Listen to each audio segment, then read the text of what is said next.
In a world where constant communication often equates to success, we are taught to speak up, voice our opinions, and be heard. However, what if true influence isn't found in how much we speak, but in how carefully we choose our words? What if the ability to say less could actually be the key to making a greater impact in both our personal and professional lives? This book challenges the common belief that more words lead to more influence, offering a transformative perspective on communication. It's not about speaking less for the sake of silence, but about speaking with purpose, precision, and intentionality. The goal is to help you refine your ability to communicate effectively, ensuring that each word you say carries weight and contributes meaningfully to the conversation. As you move through the chapters ahead, you'll uncover practical strategies for mastering the art of speaking with impact.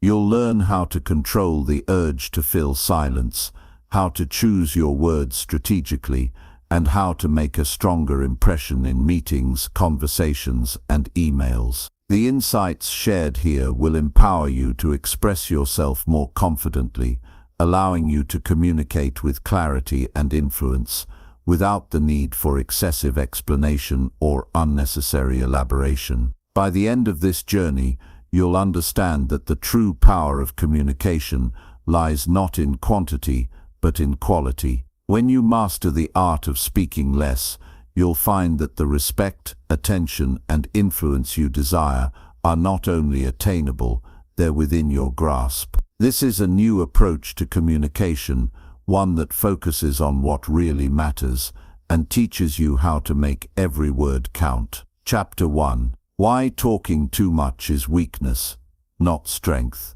Talking too much can often feel like the right thing to do. It gives the illusion of control, intelligence, and confidence. But the truth is, excessive talking usually has the opposite effect. It can make you appear insecure, dilute the power of your words, and cause people to tune you out. Many of the most respected and influential individuals are those who speak with purpose, knowing that the fewer words they use, the more impact they have. Imagine being in a room where one person dominates the conversation, constantly sharing their thoughts without giving others a chance to speak. Over time, their words lose value, and people start disengaging. On the other hand, when someone speaks rarely but with precision, people listen intently. Their words hold weight because they are not thrown around carelessly. The most effective communicators understand that power lies not in the quantity of words, but in their quality and delivery. Silence can be uncomfortable, but it is also one of the most powerful tools in communication. When used intentionally, it allows space for thought and encourages others to contribute. Many people fear silence and try to fill it with unnecessary words, thinking it will keep the conversation going. In reality, pausing before speaking makes you appear more confident and gives your words greater meaning. It shows that you are thoughtful, measured, and deliberate in your approach. There is an old saying that knowledge speaks, but wisdom listens. People who are truly knowledgeable do not feel the need to prove themselves by constantly talking. Instead, they listen, absorb information, and only speak when they have something valuable to add. This makes their words more impactful and increases their credibility. Those who talk excessively often reveal too much, sometimes to their own disadvantage. They give away their thoughts, emotions, and strategies without realizing how much information they are exposing. Resisting the urge to talk too much requires self-discipline and awareness. One of the most effective ways to do this is by practicing active listening. When engaged in a conversation, focus on understanding what the other person is saying rather than thinking about what you will say next. This not only makes you a better communicator, but also earns you respect from others. People appreciate those who genuinely listen and respond thoughtfully, rather than those who simply wait for their turn to speak. Another important aspect of speaking with impact is knowing when to stop. If you find yourself over-explaining or repeating points, take a step back. Effective communication is not about proving how much you know,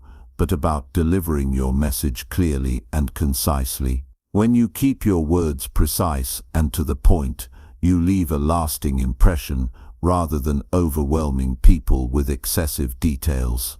Many successful leaders and influential figures are known for their ability to speak less and say more. They understand that by choosing their words carefully, they maintain control over their message and their presence. When you speak too much, you give away your power.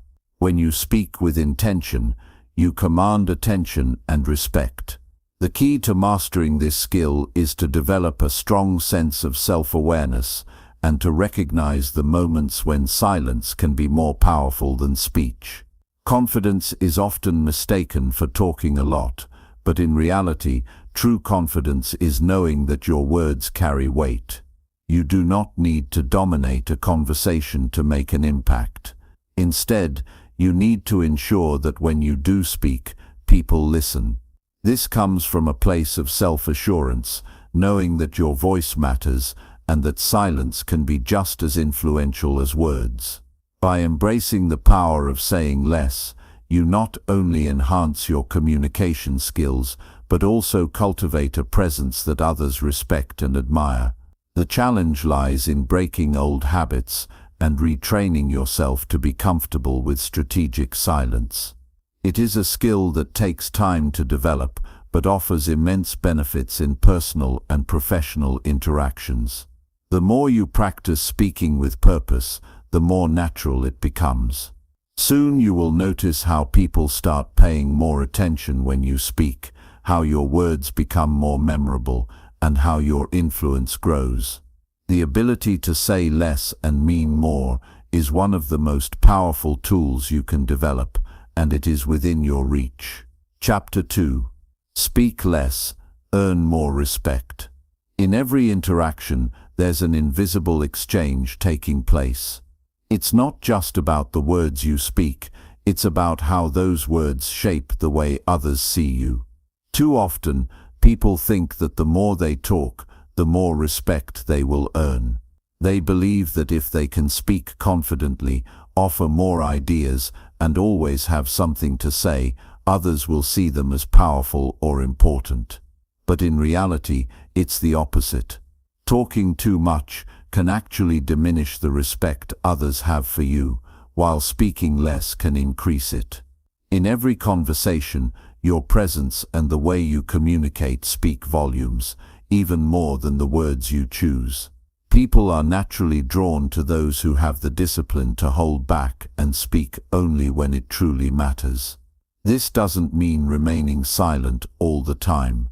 It means recognizing the value of every word and understanding that true strength lies not in the ability to talk, but in the ability to listen, observe, and speak with purpose. It's easy to be the one who fills the silence, who is always ready with an answer or an opinion. But in doing so, we may miss an opportunity to be perceived as thoughtful, calm, and deliberate. The more you speak, the more you expose yourself, sometimes in ways that don't reflect your true intentions or capabilities. On the other hand, when you speak less and choose your words carefully, you show that you are in control, that you have mastered the art of communication, and in turn, that you are someone who deserves respect. Think about the people you admire most. Chances are, they aren't the ones who dominate every conversation with their own voice. They are the ones who listen intently, who wait for the right moment to speak, and when they do speak, their words carry weight. There's a depth to their presence. They don't need to say much, because their words are always chosen with intention. This is the mark of someone who commands respect. Respect isn't earned by how loud you speak, or how frequently you contribute. It's earned by how much you value the space around you, by how much you make others feel seen and heard, and by how you make your words count. When you give others the chance to express themselves, you're showing that you value their opinions. When you speak less, you create room for those around you to rise. People appreciate being listened to, and in turn, they respect those who know how to listen. Imagine walking into a room full of people where one person is constantly talking, jumping from topic to topic, unable to stop themselves from filling every moment with their own voice.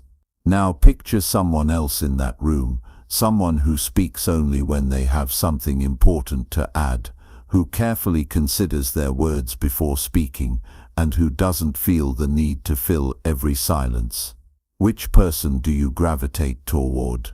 Which one do you trust more? The answer is clear.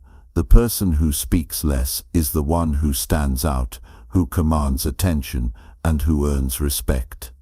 This isn't just a theory. It's something that can be seen in action every day. People who speak less and listen more are often the ones who lead with influence, who make decisions that carry weight, and whose opinions others value. Their words are seen as more precious because they aren't wasted. They don't speak just for the sake of speaking. When they do speak, it's with clarity and purpose, and this gives their words a kind of gravitas that others can't ignore. The person who talks too much, on the other hand, risks diluting their own message. When words are abundant, they lose their impact. Think about the last time someone spoke for an extended period without saying anything of real substance. You likely tuned out, didn't you? The more they talked, the less you listened. This happens because people inherently understand that words have value. When someone speaks too often, their words begin to lose that value. People start to assume that they're just filling the space, not contributing anything meaningful. This doesn't mean that silence is always the best option. There's a time to speak and a time to listen, and knowing the difference is key. The most respected individuals are the ones who know when to speak up and when to remain quiet. They don't feel the need to share their thoughts just because they have them. They understand that their silence often speaks louder than their words ever could. If you want to earn respect, start by speaking less. It's not about withholding your thoughts. It's about choosing the right moments to express them. When you speak, make it count. Think about the message you want to convey and ensure that it adds value to the conversation. This doesn't mean being overly calculated or guarded. It simply means having the awareness to recognize when your words will have the most impact. When you speak with this kind of intention, people will take you more seriously, and your words will resonate far more deeply than if you were to simply add to the noise. Take note of the people around you who are most respected. Observe how they communicate. They don't feel the need to dominate conversations, and they certainly don't engage in endless small talk. Instead, they know how to make their point with precision and confidence. They choose their words carefully, and as a result, people listen when they speak. Their words have power because they aren't thrown around carelessly. They have purpose. To build this kind of presence, practice pausing before you speak. Let the silence sit for a moment before you fill it with words. In doing so, you create space for your thoughts to settle and for the conversation to develop. This pause also signals to others that you are someone who thinks before speaking, someone who doesn't rush to fill the air with empty words. It's a simple habit that has a profound effect on the way people perceive you. When you pause, people start to listen more intently, waiting for the carefully considered words you're about to say. The next time you're in a conversation, challenge yourself to speak less. See how others respond when you don't immediately jump in with your opinion or try to steer the conversation in your direction. Observe how they engage with you. Chances are they'll start to value your input more because you've given them the space to speak and be heard. You're no longer just adding noise to the conversation, you're contributing something meaningful. By speaking less and listening more, you start to transform the way you communicate. You stop trying to prove your worth with every word and instead start letting your presence, your silence, and your thoughtful contributions earn the respect of those around you. People won't remember the many things you said, but they'll remember the few moments when your words truly mattered. And in the end, that's what makes all the difference. Chapter 3. The magic of pausing before you speak. There's something profoundly powerful in a moment of silence. We often rush to fill every gap in conversation with words, thinking that silence feels awkward or uncomfortable. But silence, when used correctly, is not only comfortable, it's effective. In fact, pausing before speaking can completely transform the way you communicate, the way others perceive you, and the impact of your message. Every conversation has a rhythm, and when you learn how to pause, you allow that rhythm to settle. A pause is not a sign of hesitation or weakness, it's a deliberate act of control, a conscious decision to wait and gather your thoughts before responding. It's in those quiet moments that clarity emerges, allowing you to speak with purpose rather than rushing to fill the air with unnecessary noise. Think about any time you've been in a conversation with someone who pauses before responding. It doesn't matter if they're answering a question or making a statement.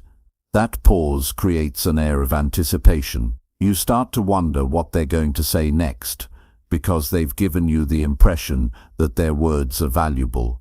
They aren't just speaking to speak, they are speaking to make an impact. When you learn the magic of pausing before you speak, you stop being a reactive participant in conversations.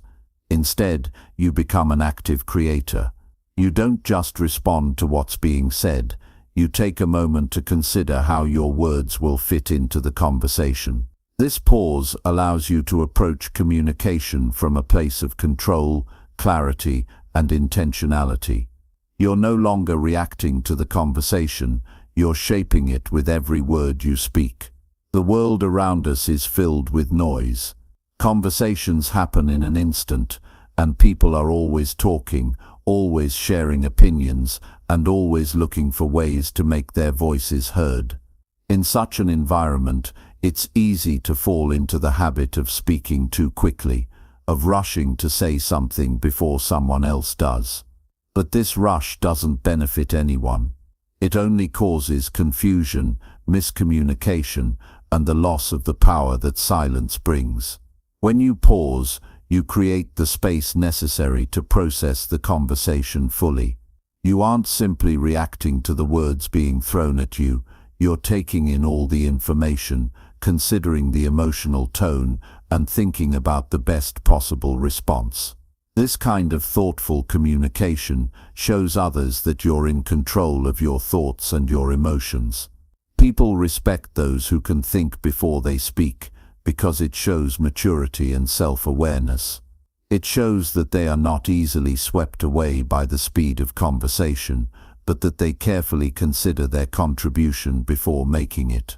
Pausing before you speak can also lead to more meaningful conversations. By taking a step back and waiting, you allow the conversation to unfold in its own time. Sometimes, the pause is all it takes for someone else to continue, offering insights they might have otherwise held back. This simple act of waiting can deepen a conversation, allowing ideas to emerge that might have been missed in the rush to respond. This principle applies in everyday situations, whether you're speaking with a friend, discussing something important with a colleague, or engaging in a heated debate. In each case, taking a moment to pause can change the dynamic of the exchange. You'll find that your words have more weight, and that people are more likely to listen to you when they sense that you're not just filling the air with idle chatter. They will begin to respect the quiet moments in your conversations, knowing that it's in those moments that you gather your thoughts and craft a response that truly matters. The pause also has an emotional effect. When you take a beat before speaking, it sends a message that you are not easily swayed by emotions or the pressure to respond. Whether it's a stressful situation or a casual chat, This pause allows you to choose your response thoughtfully rather than reacting impulsively. It's the difference between speaking out of frustration and speaking from a place of calm, measured confidence. In tense moments, the pause is a game changer. Have you ever been in a disagreement where emotions were running high? It's easy to get swept up in the heat of the moment and say things you don't mean. But if you take a second to pause and breathe before responding, you regain control of the situation. You might not have all the answers, but that moment of silence allows you to gather your thoughts, understand your feelings, and articulate your point of view without the heat of the moment clouding your judgment. This doesn't just help you stay calm, it helps you communicate more effectively and with greater emotional intelligence. Sometimes we think that speaking immediately will help us appear more knowledgeable, more confident, or more engaged in the conversation. But the truth is that speaking too quickly often comes across as rushed or unfocused. It can be tempting to jump into a conversation, especially when you feel like you have something important to say. But the best communicators know that the most powerful statements often come after a brief moment of reflection. Pausing is a sign of confidence. It shows that you don't need to rush. You aren't anxious to share your thoughts just to fill the silence.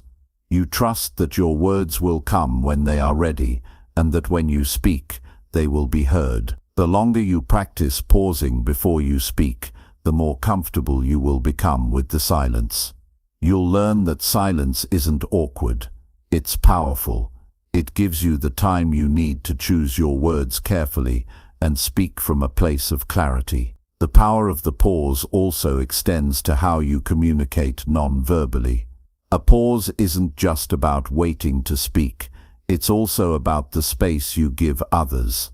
In every conversation, people are often waiting for their turn to speak. When you take the time to pause, you offer them the opportunity to share their thoughts, which in turn makes them feel valued. This simple act of waiting allows the conversation to flow more naturally, creating a back and forth that feels less forced and more organic. People who speak too quickly often find themselves interrupting others or dominating the conversation. This can make them come across as overbearing or dismissive of others' opinions. But by embracing the pause, you create a space for others to contribute and make the conversation feel more balanced. It allows for more meaningful exchanges where everyone's voice is heard and the conversation becomes a true dialogue rather than a monologue. In addition to creating more meaningful exchanges, pausing before you speak also gives you the opportunity to listen. When you take that moment to stop and think, you're better able to absorb what the other person is saying. This is a critical skill in any conversation, as it allows you to respond thoughtfully based on a full understanding of the situation. By practicing the pause, you develop better listening skills, and in turn, your communication becomes more empathetic and more effective. The next time you find yourself in a conversation, try embracing the pause. Notice how it changes the way you interact with others. You might feel a little uncomfortable at first, but as you practice, you'll begin to see how powerful this simple tool can be. It will help you speak with more intention, listen more attentively, and build stronger connections with those around you. You'll learn that sometimes the most powerful thing you can do is nothing at all. Just wait, reflect, and then speak when you are ready. Chapter 4. How to stop talking just to fill the silence. There's something almost instinctive about the urge to fill every silence in a conversation. We've all been there. A pause starts to form, and before it becomes noticeable, we jump in to speak. We fear that silence makes us seem awkward, unprepared, or disconnected. The problem is that filling every gap with words doesn't enhance communication. It often weakens it.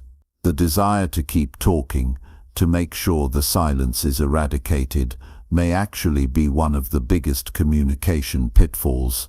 Stopping this automatic response to fill the silence can be incredibly transformative, not just for your conversations, but for the way you present yourself. Silence, in many ways, is a sign of strength. It shows that you are comfortable in your own thoughts and that you don't feel the need to constantly prove yourself. It indicates a level of confidence, patience, and self-control that others will recognize and respect. Think about a time when you were in a conversation and you were speaking to someone who seemed to be constantly adding unnecessary commentary, filling every moment with words. It may have felt a bit overwhelming, even exhausting. The reason for this is simple. When someone is talking just to fill the silence, they aren't engaging with you, they're just filling space. Their words don't have any real weight or purpose, and eventually you might stop listening altogether. Now contrast that with someone who is comfortable with silence. They're not afraid of letting the conversation breathe, letting the moment settle. When they do speak, it feels more meaningful, because it's clear that their words aren't just tossed out into the conversation, they are carefully chosen. There's a quiet confidence in their ability to let a moment pass without speaking, and that confidence makes their words land with much more impact. You might think that if you aren't constantly talking, you'll be seen as disengaged or uninterested.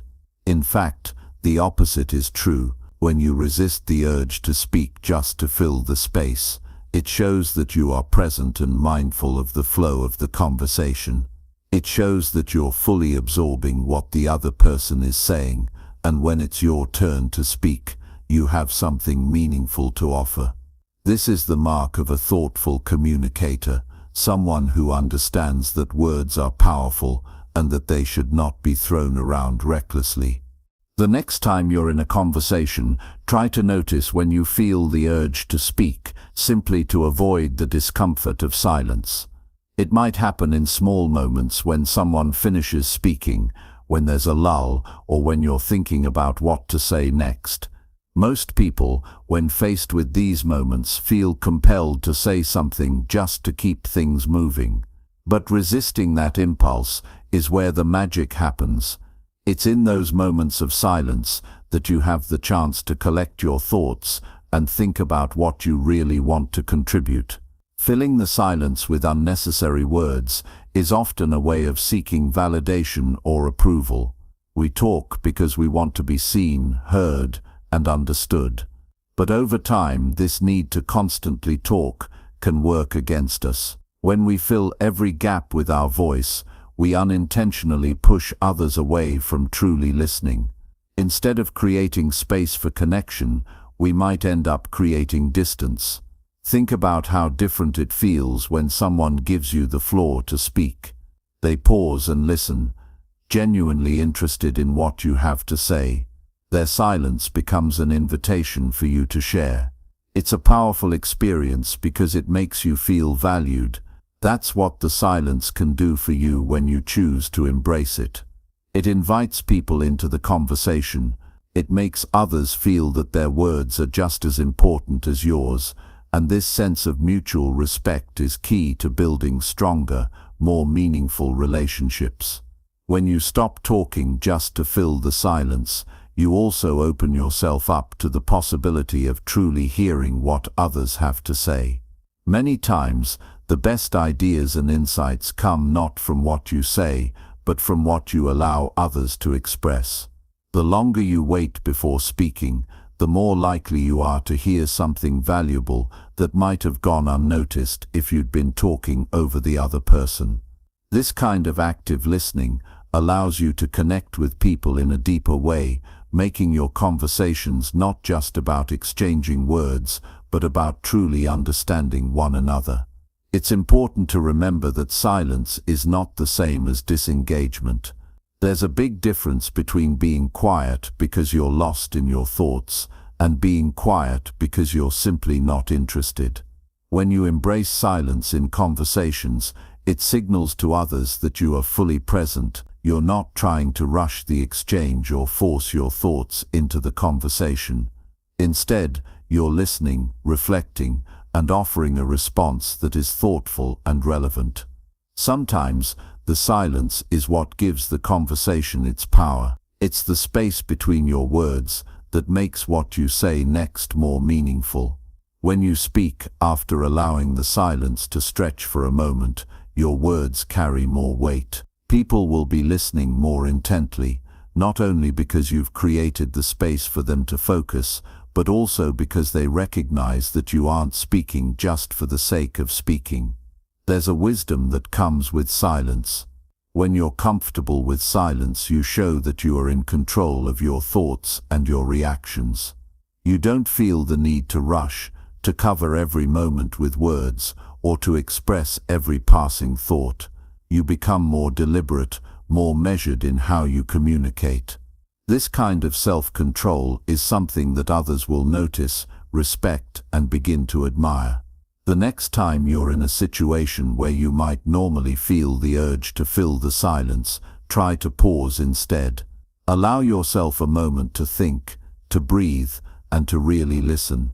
Resist the temptation to speak just for the sake of it. In doing so, you'll not only become a more effective communicator, but you'll also begin to notice how much more you can learn from others. You'll also find that the quality of your contributions to the conversation will improve because they will come from a place of thoughtfulness, reflection, and genuine connection. Silence isn't a void, it's a space of potential. It's a tool that, when used correctly, enhances communication and deepens relationships. When you allow silence to be a part of your interactions, you create a new kind of communication, one that is thoughtful, respectful, and rooted in understanding. People will begin to value your words more because they know that when you speak, it's not just noise, it's something worth listening to. Chapter 5. Think before you speak. You've probably had moments when you spoke without really thinking first, moments where your words just spilled out. Maybe it was in a heated conversation, a nervous moment, or just one of those times when you felt compelled to say something, even though you weren't sure if it was necessary. In those instances, your words might have lost their impact, or worse, caused a misunderstanding. The truth is, speaking without thinking can lead to consequences you didn't intend, whether it's damaging a relationship, creating confusion, or simply missing the mark. When you stop and take a moment to think before you speak, you do more than just avoid saying something inappropriate or poorly timed. You open up the possibility for deeper, more intentional conversations. The idea of thinking before speaking isn't just about filtering yourself. It's about ensuring that what you say aligns with your true thoughts and intentions, that your words are deliberate and meaningful. Most people are reactive by nature. They respond to things quickly, without processing all the nuances of what's being said, and they often miss the bigger picture. This reactionary mode is often driven by emotions or the pressure to be heard. But if you've ever been in a situation where you've said something and immediately wished you could take it back, you've seen the downside of that fast-paced reaction. When we respond impulsively, we often don't allow ourselves the time to choose our words carefully, and we may end up saying something that we don't mean, or worse, saying something that causes harm. Thinking before speaking doesn't just help you avoid mistakes. It actually improves the quality of your communication. When you take a moment to pause, you open yourself up to more thoughtful responses. You give yourself a chance to consider the situation fully, to absorb what the other person is saying, and then choose a response that is purposeful and meaningful. This kind of thoughtful communication has a much greater impact because it is grounded in self-awareness and clarity. By taking the time to think before speaking, you also gain control over the conversation. Conversations can easily spiral into misunderstandings or arguments when people speak impulsively or emotionally. However, when you remain calm, take a breath, and process the situation before responding, you avoid getting caught up in the heat of the moment. You create space for a more measured response, one that shows you are fully present and in control of your emotions. This is powerful because it demonstrates emotional intelligence and maturity. When you think before speaking, you're also protecting yourself from saying something you might regret later. How many times have you heard someone say, "I didn't mean to say that," or "I didn't think it through"? These are common phrases because people often speak without first considering the consequences of their words. When we're impulsive, we don't stop to ask ourselves whether what we're saying is helpful, necessary, or even accurate. But if we train ourselves to take a moment before speaking, we can avoid these knee-jerk reactions and instead engage in conversations that are more productive, respectful, and true to our intentions. A simple pause before speaking also gives you the opportunity to consider the feelings of others. Every word we speak has the potential to affect someone, whether we realize it or not. If you take the time to think about what you're about to say, you're more likely to speak in a way that is considerate and empathetic. Instead of just spitting out whatever comes to mind, you can ask yourself, will this be helpful? How will this make the other person feel? Am I being honest, or am I saying this just to be heard? These questions allow you to communicate with a level of mindfulness that strengthens your relationships and builds trust. This habit of thinking before speaking also helps you avoid misunderstandings. When you rush to respond, you may miss critical details in the conversation, leading to responses that don't address the real issue. By taking time to process what's been said, you ensure that your words are relevant and on point. The more you practice this, the more naturally it will come to you. You'll find yourself giving more thoughtful responses that show you are actively listening and engaged in the conversation. Being a good communicator isn't just about having the right words to say. It's also about knowing when to speak and when to listen. Taking a moment to think before you respond is as much about being a good listener as it is about choosing the right words. It allows you to absorb the full context of the conversation, to understand the emotions behind the words, and to make sure your response is aligned with what's truly important. This way, your words come from a place of understanding, not assumption or quick judgment. In a world where speed is often valued over thoughtfulness, taking time to reflect before speaking might seem like a luxury. But the truth is, this pause isn't a waste of time. It's an investment in your communication. It's an investment in deeper connections, in creating conversations that are not just about exchanging words, but about understanding one another at a deeper level. The more you practice thinking before speaking, the more you'll notice that your words carry more weight, your conversations are more fulfilling, and your relationships are strengthened. Thinking before speaking also means recognizing that silence is an important part of the conversation. It's not about filling every second with words. It's about creating space for your thoughts to settle, for the other person to speak, and for a more balanced dialogue to emerge. Many of the most effective communicators are those who speak less but say more. They understand the power of silence, the importance of timing, and the value of thoughtful, well-crafted responses. In practice, thinking before speaking doesn't have to be a long, drawn-out process. It's not about overthinking everything you say, but about giving yourself a moment to assess the situation and decide how best to engage. If you're in a conversation and something unexpected comes up, rather than immediately reacting, take a brief pause. Use that moment to assess the context, understand the emotions involved, and decide how your response can add value. This slight delay in speaking can be the difference between a productive exchange and a conflict. The more you practice this habit of thinking before speaking, the more natural it will feel. Over time, it will become second nature to pause and reflect before offering your thoughts. You'll begin to notice that your words have more impact because they come from a place of clarity and intention. You'll find yourself engaging in deeper, more meaningful conversations that leave both you and the other person feeling understood and respected.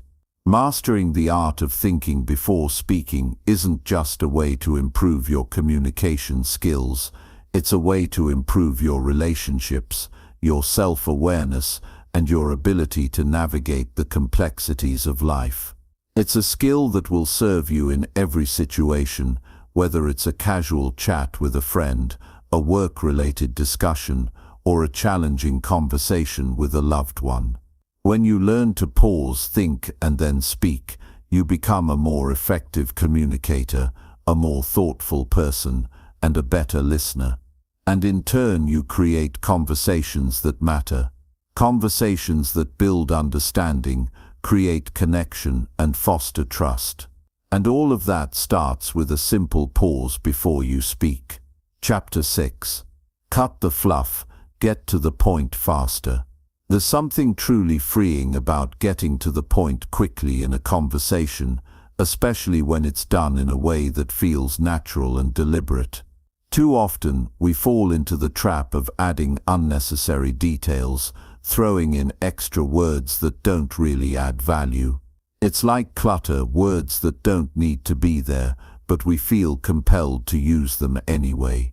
The truth is, the more we can cut through the noise and get straight to the point, the more we can engage people, respect their time, and make a lasting impression. The ability to get to the point quickly isn't just about being concise, it's about being effective. It's about communicating in a way that respects your listener, that shows you value their time and attention. Think about the conversations that stick with you, the ones where someone has an idea or a point to make, and they don't hesitate. They deliver it clearly and confidently, without the excess. These conversations are memorable because they feel sharp, direct, and purposeful. On the other hand, consider how it feels when someone starts speaking and continues on and on, circling around the main point. It can be frustrating, right? You start losing interest, your attention drifts, and eventually it becomes a chore to stay engaged. It's easy to get lost in the weeds, and before you know it, you've tuned out, missing the main message entirely. This is what happens when you add too much fluff to your conversations. It's not only ineffective, but it also risks losing the listener's attention and the impact of your message. Getting to the point doesn't mean rushing through everything or leaving out important details. It means stripping away the unnecessary, focusing on what truly matters, and delivering it in a clear and confident way. It's about understanding that the essence of what you have to say doesn't require all the extra filler. Your message, your idea, or your point is powerful enough on its own, and when you remove the distractions, it stands out more. The key to being clear and concise in your conversations is understanding the purpose behind your words. Before you speak, ask yourself, what am I trying to convey? What do I want the other person to understand or do as a result of what I'm saying? If you can't answer that question right away, take a moment to think it through. When you know what you want to communicate, it becomes much easier to eliminate anything that isn't directly related to that core message. Think about a time when you've been in a meeting, a class, or even just a casual conversation, and someone goes on for what feels like forever without ever getting to the heart of the matter. It can be draining. The person may have valuable insights, but by the time they reach their point, most of the audience has checked out. What would have made a difference if they'd stripped away the excess, the repetitive sentences, and the irrelevant side stories? They could have delivered their message clearly and quickly. It's a sign of respect for the audience to get to the point without dragging things out unnecessarily. This principle applies not only to spoken conversations, but to written communication as well. In emails, texts, and even social media posts, it's easy to fall into the trap of rambling. We might over-explain, try to cover every angle, or simply provide more information than is needed. Yet, just like in spoken conversations, brevity is often more impactful. When you're concise, you're not only making it easier for the other person to understand you, but you're also showing them that you respect their time. The goal isn't to say everything you could possibly say, it's to say what needs to be said in the most effective way possible. Think about how much more productive your interactions would be if you removed the excess. Whether you're talking to a colleague, a friend, or a family member, when you focus on the key points, it creates space for clarity and understanding. It also makes you seem more confident. People trust those who can express themselves succinctly, who can cut through the fluff and communicate directly. It shows that you value your own time and theirs. Being clear and concise also helps prevent misunderstandings. When you over-explain or give too many details, you run the risk of confusing the listener. They might become overwhelmed by the sheer amount of information and miss the important bits. The more straightforward you are, the less room there is for misinterpretation. The point you're trying to make becomes sharper, easier to understand, and ultimately more impactful. Of course, there are times when context and explanation are necessary. Some conversations require depth, details, and nuance. But even then, it's possible to get to the point first and then provide any necessary details afterward.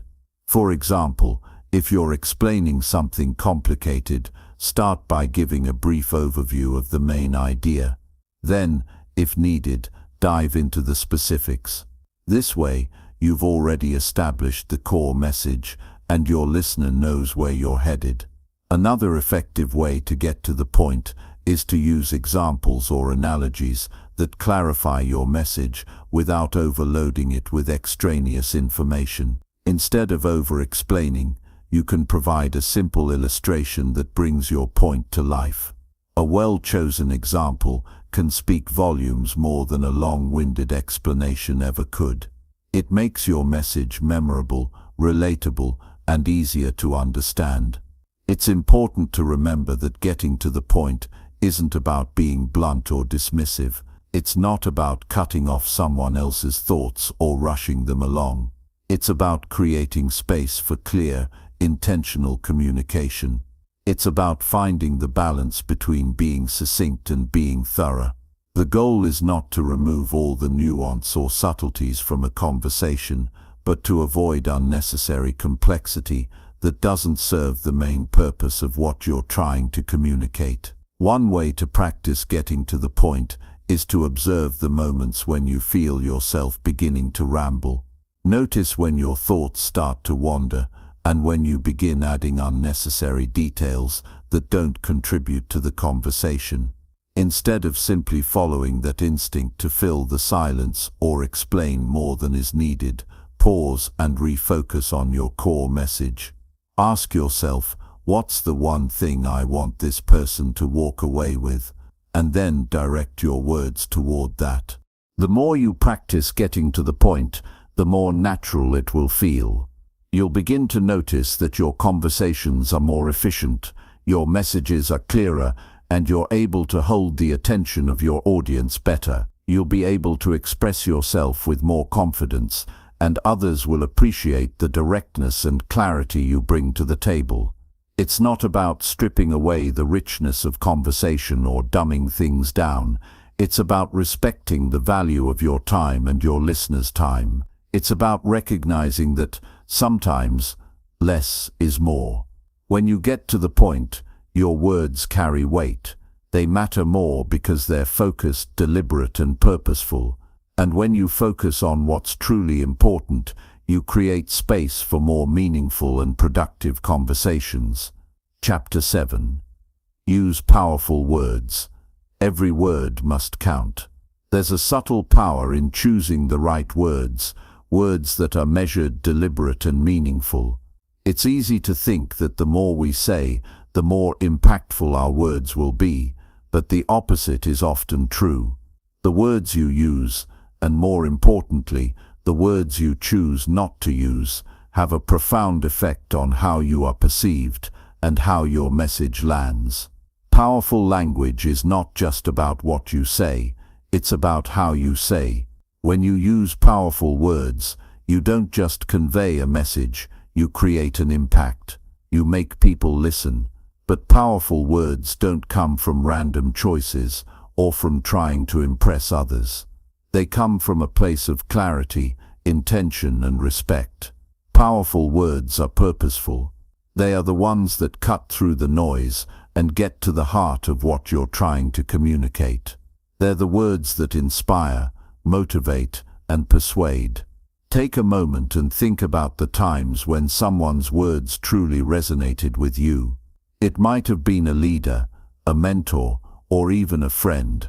What made their words stand out? Often it wasn't just the content but the way they were said, the confidence behind them, the clarity and the conviction in every syllable. That's the power of using words that matter. When you speak with intention, when you choose your words carefully, people listen differently. They're drawn to the power of what you're saying, not just the words themselves. The first step in using powerful words is understanding that not all words are created equal. Some words are weak, fluffy, vague, or uncertain. These words don't carry weight, and they don't help your message land with impact. Words like maybe, possibly, or I think can undermine the power of your statement because they signal hesitation or uncertainty. These words leave room for doubt. They don't express confidence, and they don't inspire trust. On the other hand, words like I will, I know, and I believe convey certainty and conviction. They make it clear that you're not just speaking off the cuff. You've thought about what you're saying, and you're willing to stand behind it. When you speak with certainty, people take you seriously. They trust that you're not just filling the air with empty words. They trust that you know what you're talking about, and that your words are worth listening to. But powerful words aren't just about exuding confidence, they're also about precision. Every word you say should serve a specific purpose. It should add value to the conversation. This means you need to be intentional with your language. Instead of using general, imprecise terms, get specific. Instead of saying, we need to improve the process, say we need to streamline the process to eliminate delays and increase efficiency. The more precise you are with your language, the more powerful your message becomes. Powerful words also have the ability to evoke emotion. Think about the difference between a simple statement and one that stirs something inside you. Words like change, freedom, hope, and courage have the ability to inspire action because they tap into something deeper, our values, our desires, our beliefs. When you choose words that resonate emotionally, you create a connection with your audience. You don't just convey information, you stir something in them. You inspire them to act, to think differently, or to feel empowered. This emotional connection is particularly important when you want to persuade or influence others. The best communicators don't just present facts or ideas, they speak to the heart. They use words that paint a picture, words that create vivid imagery and spark imagination. They speak in a way that makes their audience feel something, and that emotional reaction drives action. But it's not just about choosing powerful words in the moment. It's about building a vocabulary that consistently reflects strength, purpose, and clarity. The more you consciously choose words that are intentional, precise, and emotionally resonant, the more natural it will become to communicate with power. Over time, you'll find that your language transforms. You'll naturally begin to speak with more authority and confidence because you've been training yourself to choose your words carefully. Another key to using powerful words is being mindful of their tone and delivery. The best words, when spoken without conviction, lose their impact. You could have the most powerful sentence in the world, but if you deliver it with hesitation or uncertainty, it won't land. It's not just about the words themselves, but about how you say them. When you speak with a steady, confident tone, when your words come from a place of belief, you make an impact. Your audience feels your certainty, and that draws them in. The power of words also comes from knowing when to use them and when to hold back. Sometimes, less is more. Powerful words don't need to be used in every sentence. In fact, the more you speak, the less weight each word carries. Think about the people who have mastered the art of using powerful words. They don't speak often, but when they do, their words have a weight that commands attention. This isn't just a matter of being concise, it's about being deliberate. When you know that what you say matters, you don't waste your words. You don't speak just to fill silence. You speak when you have something valuable to contribute, and when you do, people listen. A powerful word, when used at the right moment, has the potential to change the course of a conversation or even a relationship. It's like planting a seed. It has the power to grow, to take root, and to inspire change.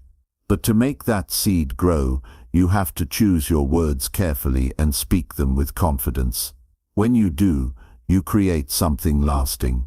Your words become a tool for influence, for connection, and for growth. One of the best ways to start using more powerful words is to pay attention to the language you use in your daily life. Listen to the words you speak and notice when they're weak or hesitant. Notice when you fall into the trap of using filler words or vague language. And then make a conscious effort to replace them with words that reflect confidence, clarity, and purpose. It's a simple shift, but over time, it will make a big difference in how you communicate and how others perceive you. You don't have to wait for big, dramatic moments to use powerful words. Every conversation is an opportunity to practice choosing the right words, to communicate with intention, and to make an impact.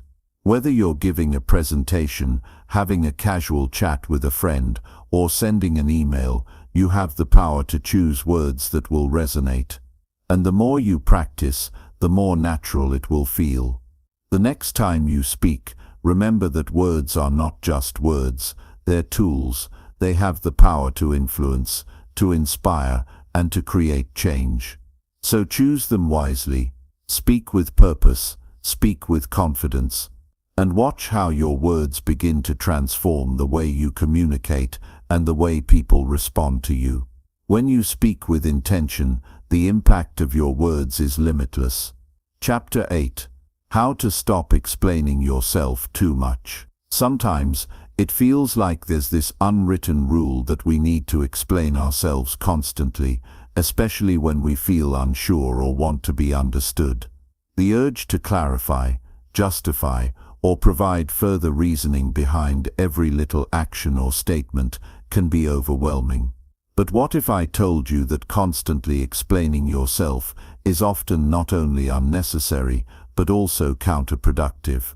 More often than not, the need to explain every decision or opinion can actually dilute your message, making you seem uncertain or insecure, even if that's not the case at all. Think about how you respond when someone else spends an inordinate amount of time trying to explain themselves. There's a point when you stop listening, because you've already understood what they meant. You might even start feeling a bit uncomfortable, like they're overcompensating, and your trust in their own clarity starts to fade.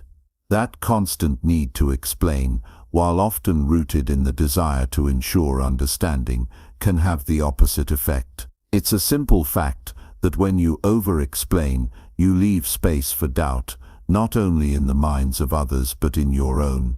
One of the most effective ways to avoid unnecessary explanations is to develop the confidence to let your words stand on their own. This doesn't mean you should avoid explaining yourself altogether, but rather that you should recognize when explanations are redundant or even self-defeating.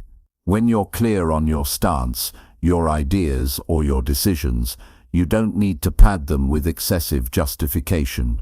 Sometimes, brevity and directness speak louder than pages of explanation. Part of this comes down to understanding why we feel the need to explain ourselves. More often than not, it stems from a fear of judgment or rejection. When we offer too much explanation, it's because we want to cover every possible angle, hoping to preempt any misunderstandings or criticisms. We want to make sure we've accounted for every possibility, leaving nothing to chance. But here's the reality. People aren't always looking for that level of detail. They trust that you've made your decision for a reason, and the more you explain, the more it might seem like you're second-guessing yourself. Consider a situation where you've made a decision, say at work or in your personal life. Instead of simply stating your position, you feel the need to justify it with a long list of reasons. You start explaining all the thought processes that led you there, all the considerations you took into account, and all the potential consequences you've already thought through. But at some point, you might notice that the other person is just nodding politely, and the more you talk, the more they start to tune out.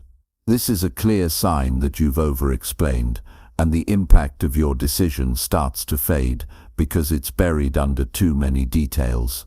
This is especially common in professional environments, where people might feel like they need to over-explain their actions to gain approval or avoid criticism.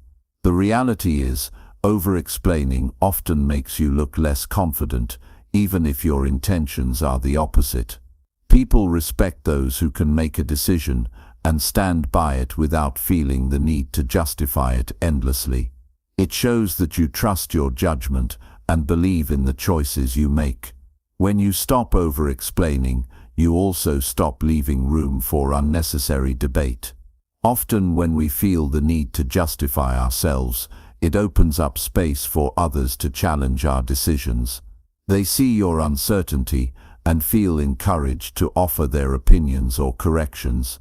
When you're clear and concise, you remove that opportunity for anyone to undermine your position.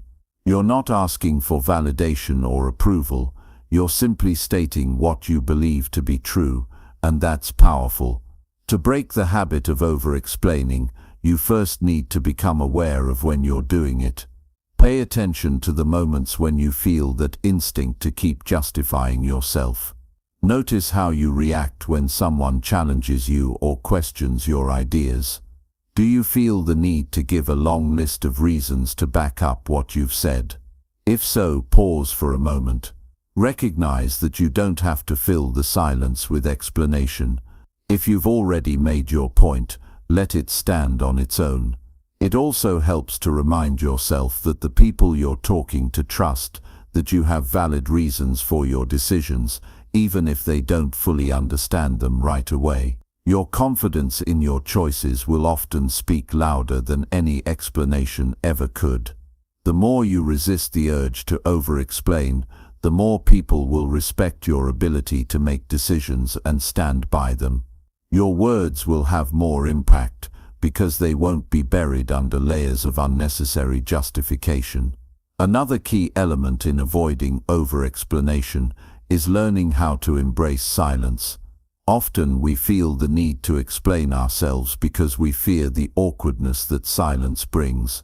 We want to fill the space with more words, more details, more justifications to ensure the conversation doesn't stall.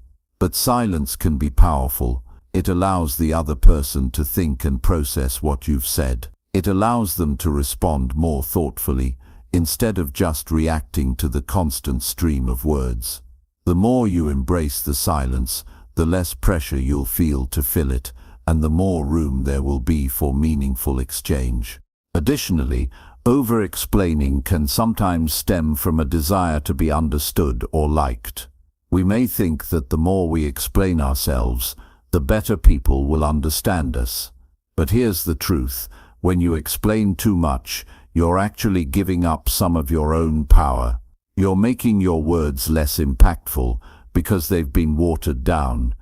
Instead of explaining yourself to be understood, allow your actions and your decisions to speak for you. When you make choices with confidence and clarity, people will understand you, not because you've justified every move you've made, but because they respect the certainty with which you carry yourself. A huge part of overcoming the need to over-explain is recognizing that not everyone needs to know your reasoning. It's okay to keep some of your thought process to yourself. You don't owe everyone an explanation for every decision you make. If you're confident in your choices, you don't need to lay out the entire thought process behind them. Sometimes, a simple statement of your position is enough. If someone needs more information, they'll ask for it. And if they don't, it's a sign that they trust you to know what you're doing. The beauty of this is that once you stop over-explaining, you free up mental and emotional space. You stop putting so much energy into defending yourself and start putting that energy into creating, acting, and moving forward. The more you practice this, the more your confidence will grow and the less you'll feel the need to justify your choices. This is a key part of developing a more powerful way of communicating, one where your words carry weight because they're intentional, clear, and unburdened by unnecessary justification. So the next time you feel the urge to explain yourself, take a deep breath and remind yourself that you don't need to justify your decisions or actions. Stand tall in your choices and allow your words to speak for themselves. It's a small shift, but it can completely change the way you communicate and the way people see you. Instead of over-explaining, practice simply saying what you mean with confidence. The more you do this, the more your words will resonate with those around you. Chapter 9. How to make people listen when you speak. When it comes to speaking with impact, it's not just about what you say, it's about how you say it, and often when you say it. The real challenge is getting people to listen, and that's not as simple as just having the loudest voice or the most words. People don't listen because you talk. They listen because you make them want to. There's a level of influence you can achieve when you learn how to capture attention, hold it, and ensure that your message sticks. This is where the art of making people listen comes into play. First and foremost, it's important to recognize that listening is an active choice. People don't automatically listen to everyone who speaks. They're selective. They listen to those who offer value, clarity, and purpose. If your words don't stand out or grab attention, then they'll quickly drift away. That's why speaking with impact isn't just about being heard, it's about making your words count. It's about making sure that the moment you speak, others can't help but listen. One of the most effective ways to make people listen is to show respect for their time and attention. People's attention is a valuable commodity, and when they give it to you, it's important not to waste it. One way to respect someone's attention is by being clear and concise. When you speak, make your words count. Don't just talk to fill the silence. When your words are intentional and to the point, they naturally carry more weight. It shows that you value the person you're speaking to and their time. When you don't waste their time with unnecessary fluff, they will appreciate your communication style and be more inclined to listen. Another powerful technique to get people to listen is to establish a sense of curiosity. People are naturally curious creatures. They like to know what's next, what's different, or what's new. When you speak, make sure you're offering something that piques their curiosity. It could be a compelling story, an interesting fact, or a fresh perspective on something they've heard before. When you add an element of intrigue, it hooks your listener. They want to hear what's coming next. This doesn't mean you need to be overly dramatic or constantly try to amaze people with new ideas, but rather that you have to speak in a way that makes others want to hear more. Another key to making people listen is to speak with emotion and authenticity. There's something magnetic about people who speak from the heart. When you speak with passion, with genuine emotion behind your words, people can feel it. They connect with the sincerity of your message. It's easy to tune out someone who is speaking in a monotone, without energy or emotion. But when you're engaged in what you're saying, when you truly believe in the message you're conveying, others can't help but tune in. Passionate speech is contagious. It gets under people's skin, makes them feel something, and that feeling is what keeps them listening. Part of being authentic in your speech is not trying to be someone you're not. People can sense inauthenticity a mile away, and when you try too hard to sound like someone else or adopt a style that doesn't align with who you are, it comes across as forced. It doesn't matter how well you deliver it or how polished it sounds, people will pick up on it and tune out. The key to making people listen is to show up as your true self. Speak from a place of genuine belief and confidence, and you'll find that people respond to you more deeply. It's also crucial to be present when you speak. Too often, we speak without really engaging in the moment. Our minds wander, and we're thinking about what to say next, instead of truly connecting with the person we're talking to.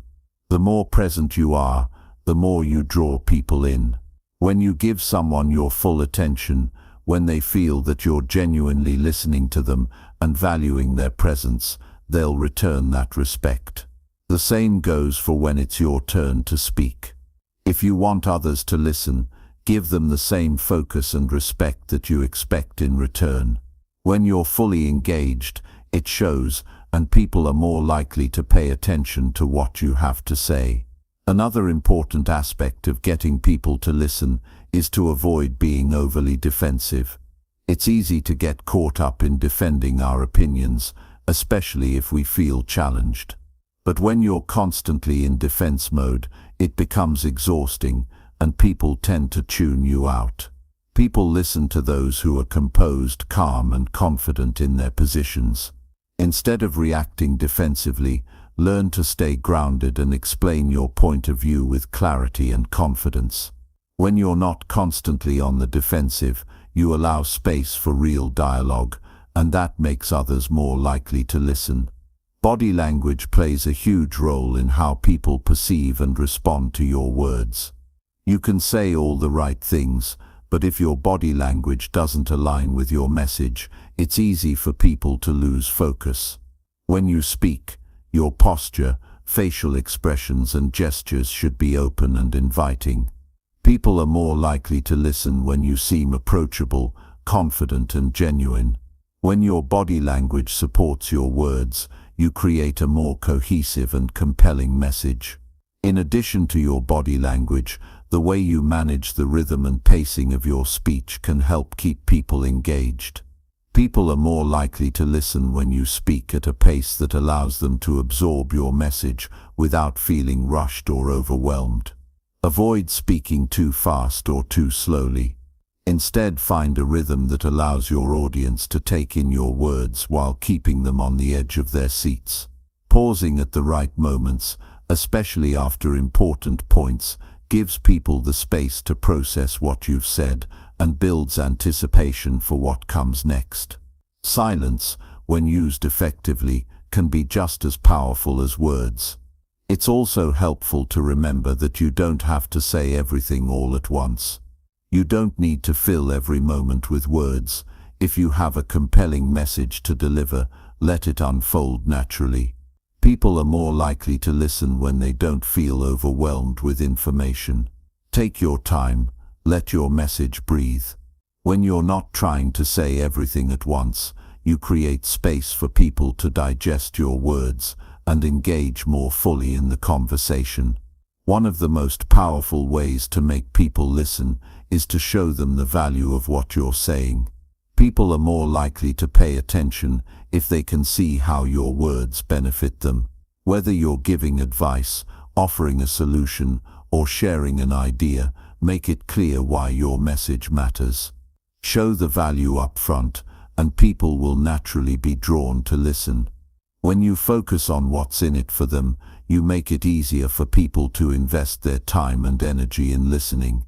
When you speak with purpose, passion, and clarity, people can't help but listen. It's not about having the loudest voice or the longest speech. It's about knowing how to use your voice effectively, how to speak with intention, how to make others feel heard, and how to offer value through your words. If you can master the art of making people listen, you'll find that your influence grows, your relationships deepen, and your messages have more impact. It's not just about what you say, it's about how you make people feel and whether they are willing to listen. And once you've mastered that, your ability to communicate becomes one of the most powerful tools you have at your disposal. Chapter 10. Say more in fewer words. Speaking less but still having a significant impact is one of the most powerful skills you can develop. There's something striking about someone who knows how to communicate effectively without overwhelming others with words. In our fast-paced world, it often feels like the more we talk, the more we get noticed. But in reality, the key to making a lasting impression lies in how succinctly we can convey our message. By mastering the art of saying more with fewer words, you can grab attention, engage listeners, and leave a meaningful mark without the need to speak endlessly. The beauty of speaking less doesn't lie in silence itself, but in the power that comes with choosing your words carefully. We've all had experiences where we were trapped in a conversation that seemed to drag on and on. The more someone spoke, the less interested we became. It's a universal truth. People's attention is a limited resource. It's easy to lose it if you're not mindful of how much you're saying and the way in which you say it. When you speak with purpose, when every word has intent, people notice. They listen because they realize that what you say matters. It's important to understand that speaking less isn't about withholding information. It's about providing only what's necessary and relevant. You don't need to explain everything in exhaustive detail. Instead, focus on the essence of what you want to communicate. When you cut through the noise and get straight to the point, your message becomes clearer, and clarity is something people crave. When they can quickly grasp the core of what you're saying, it allows them to process it, reflect on it, and remember it. Your message stays with them longer, and that's where the impact lies. One way to ensure your words land is to embrace the power of simplicity. Simplicity doesn't mean dumbing things down. It means refining your thoughts to their most essential form. Imagine you're holding a conversation with a friend. You're not speaking to impress them or to fill the space with chatter. Instead, you're engaging with them on a level where both of you can be present and understand each other fully. That's the kind of communication that sticks. If you can take complex ideas and distill them into a few straightforward sentences, your words will have far greater impact than if you were to ramble on, over-explaining, or adding unnecessary qualifiers. It's about recognizing that less truly is more. When you strip away the excess, what remains is stronger. This applies not only to the content of what you say, but also to the way you say it. In a world filled with noise and distractions, brevity is a breath of fresh air. People are constantly bombarded with information from all sides. What they really need are messages that cut through that noise and offer them something valuable. A message that's succinct, relevant, and to the point has the ability to stand out in ways that long-winded explanations simply cannot. In many cases, people listen more closely when they know you aren't going to waste their time. Think about it. When someone speaks to you for an extended period, how often do you find yourself zoning out or losing interest? It's human nature to drift when the message is long-winded. But if someone is able to express their thoughts concisely, you're more likely to tune in and pay attention. The efficiency of their communication commands respect. By learning how to say more in fewer words, you become a speaker who grabs attention, holds it, and delivers the message that matters. At the heart of speaking less, but having greater impact, is an understanding of your audience. Consider who you're speaking to and what they need from the conversation. Are you speaking to inform, to persuade, or simply to connect? The way you tailor your words will have a huge effect on how they're received. For example, if you're trying to persuade someone, you don't need to bombard them with every possible piece of information. Instead, focus on the key points that will influence their decision. When you're speaking to inform, make sure you're providing the most relevant facts, not overwhelming them with tangents. And when your goal is connection, keep your words personal and to the point, avoiding unnecessary fillers. This approach can also be incredibly effective in professional settings. Whether you're leading a team, presenting an idea to a client, or speaking in a meeting, your ability to communicate clearly and succinctly will set you apart. People respect leaders who can communicate their thoughts with precision, without getting bogged down in unnecessary details. It shows confidence and authority. When you're able to present your ideas in a straightforward, easy-to-understand manner, you position yourself as someone who knows what they're talking about and who values the time of others. This isn't just a skill for leaders, it's a skill for anyone who wants to make an impact in their personal and professional relationships. Furthermore, when you choose to say less, you also give yourself space to listen more. Often, the most powerful communicators are those who spend as much time listening as they do speaking. Listening actively allows you to understand others more deeply, which in turn enables you to respond more thoughtfully. By being present in the conversation, you'll be better equipped to offer relevant insights, ask meaningful questions, and contribute in ways that are truly impactful. This balance between speaking and listening creates a dynamic that fosters trust and respect, which strengthens your connections with others. Being mindful of your speech also means choosing your timing wisely. Sometimes, the best way to make an impact is not to say anything at all. There's power in silence. Pausing for a moment before you speak allows your words to have weight. It gives people time to absorb what you've said before moving on to the next point. Pausing can also serve as a signal that you have something important to say, which can draw people in and make them listen more closely. Timing your words in such a way that you're not speaking over someone else or interrupting the flow of a conversation can make your message feel more intentional and more appreciated.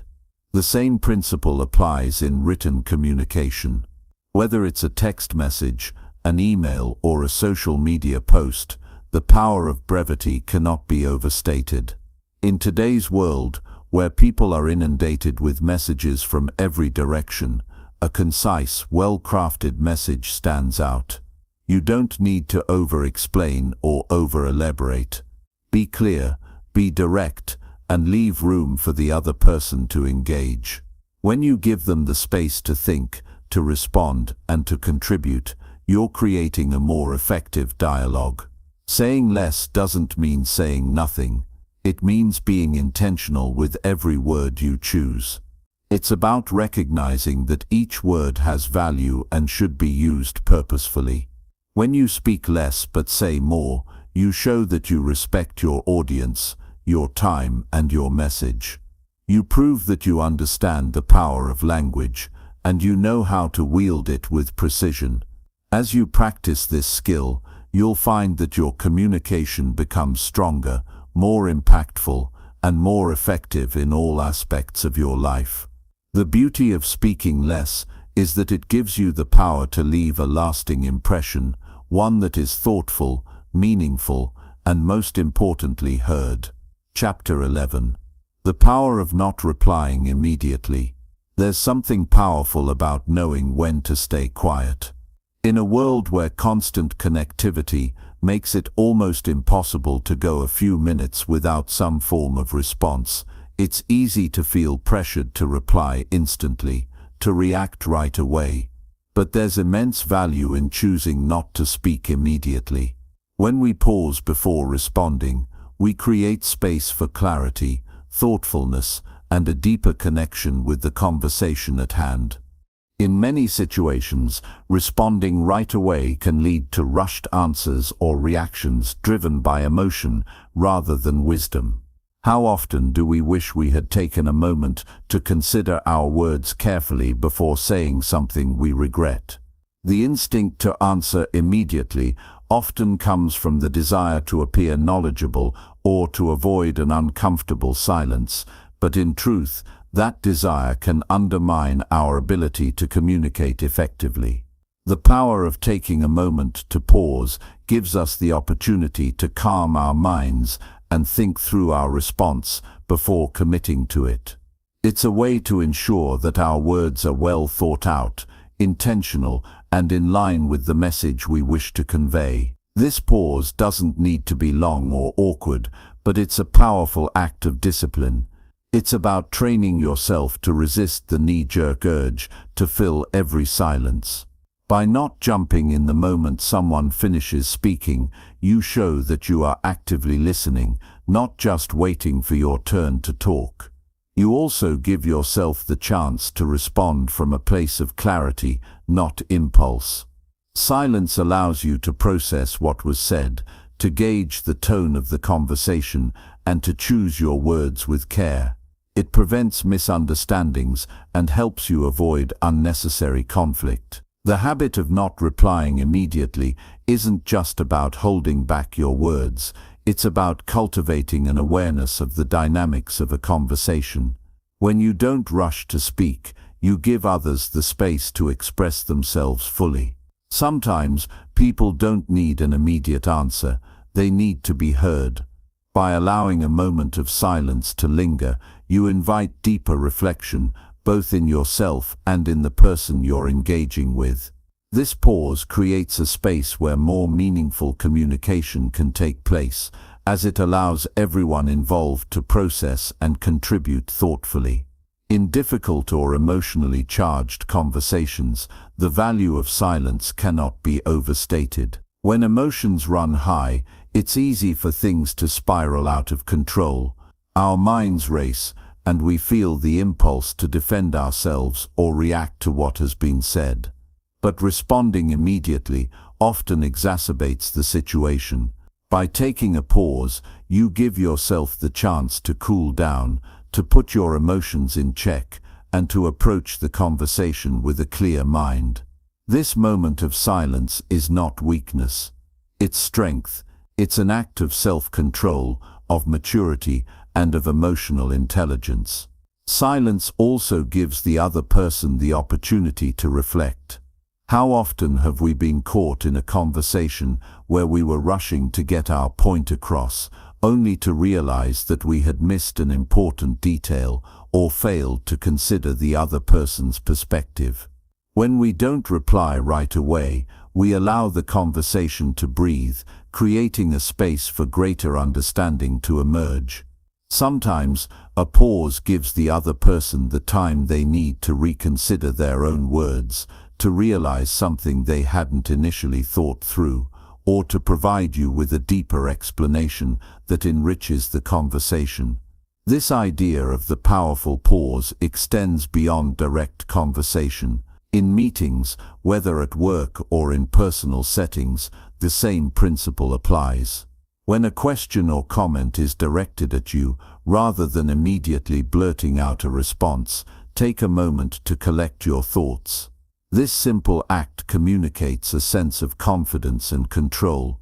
It shows that you are not rushed and that you're not speaking just for the sake of filling the space.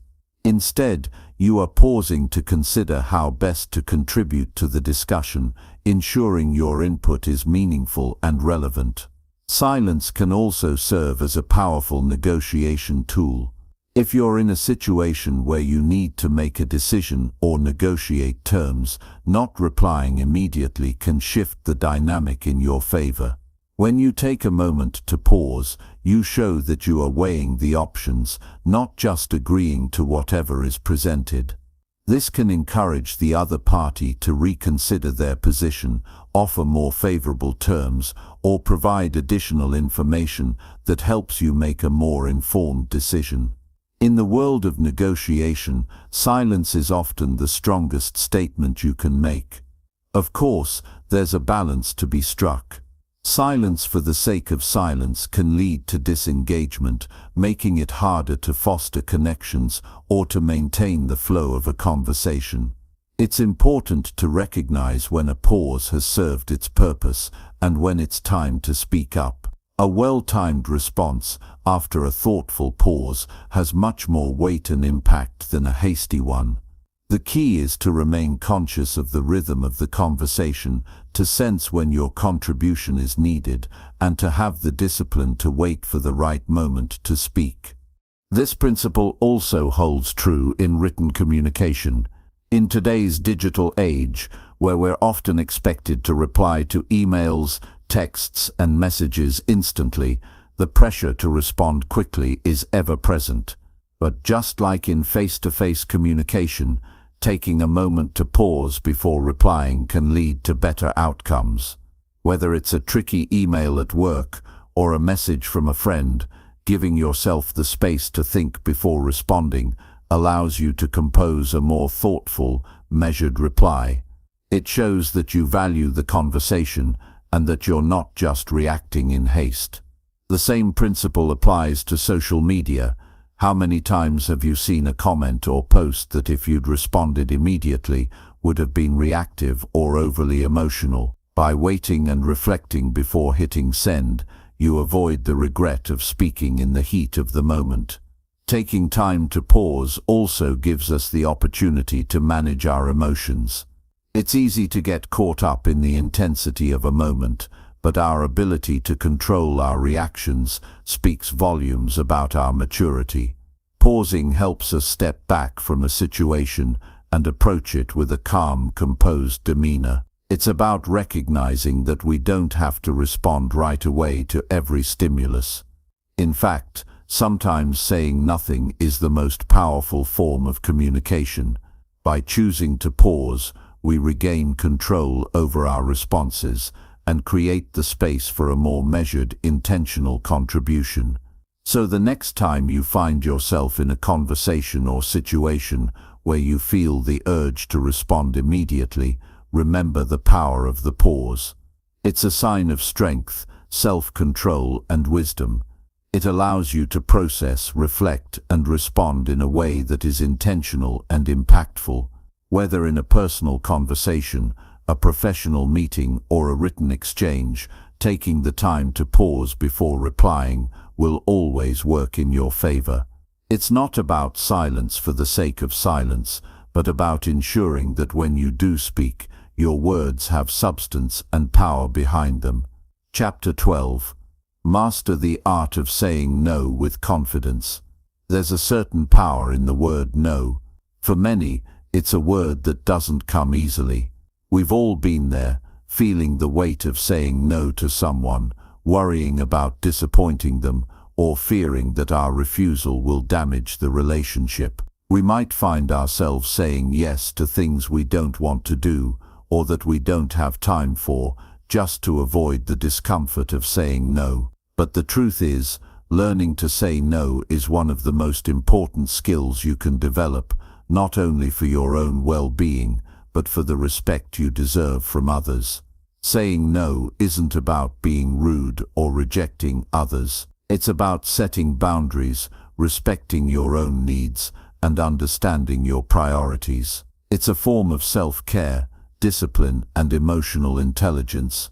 When you say no, you're creating space for what truly matters in your life. You're saying yes to yourself, to your goals, to your time, and to your energy.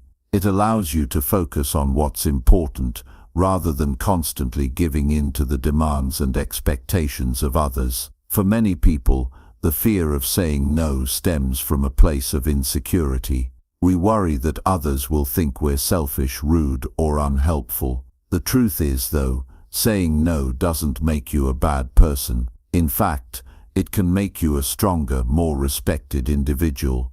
People who can set clear boundaries are often seen as more confident, more reliable, and more focused. It's not a rejection of the other person or their needs, but rather an affirmation of your own needs and limits. Saying no also creates space for more authentic, meaningful relationships. When you're constantly saying yes to things you don't want to do, you're spreading yourself thin and likely not giving your best to any one thing. By saying no, you're protecting your energy and resources, ensuring that when you do engage with others, you're doing so with full presence and genuine interest. This leads to stronger, more respectful connections because you're not overcommitting or being stretched too thin. It's easy to slip into the habit of saying yes without really considering if it's the right thing for you. The pressure to please others or to avoid conflict can lead us to agree to things we don't truly want or need to do.